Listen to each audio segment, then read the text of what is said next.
Updates about Pakistan train hijack.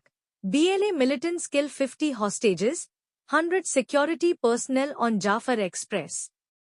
In a shocking escalation of violence, Baloch Liberation Army, BLA, militants hijacked the Jafar Express, a passenger train traveling through Pakistan, leading to a catastrophic loss of life. The attack, which unfolded in a remote region, saw the militants seize control of the train, taking hundreds of passengers hostage. As security forces launched a rescue operation, intense clashes erupted, resulting in the deaths of at least 50 hostages and 100 security personnel.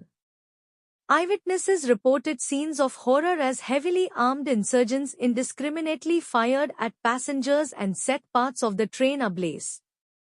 Despite efforts by Pakistani authorities to negotiate a peaceful resolution, the militants reportedly executed hostages in retaliation for military operations in Balochistan. The siege lasted for several hours before security forces stormed the train, leading to a bloody confrontation.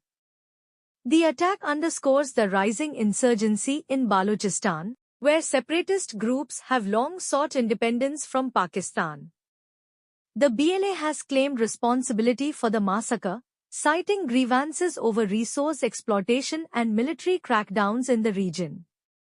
This latest incident has sent shockwaves through the country, raising serious concerns about national security and the government's ability to protect vital transportation networks.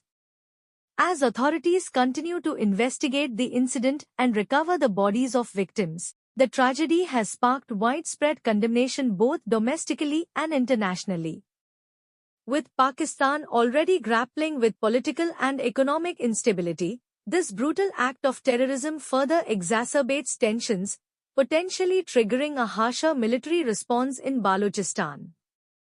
The hijacking of the Jafar Express marks one of the deadliest militant attacks in recent years, leaving a nation in mourning and reinforcing the urgent need for stronger counter-terrorism measures.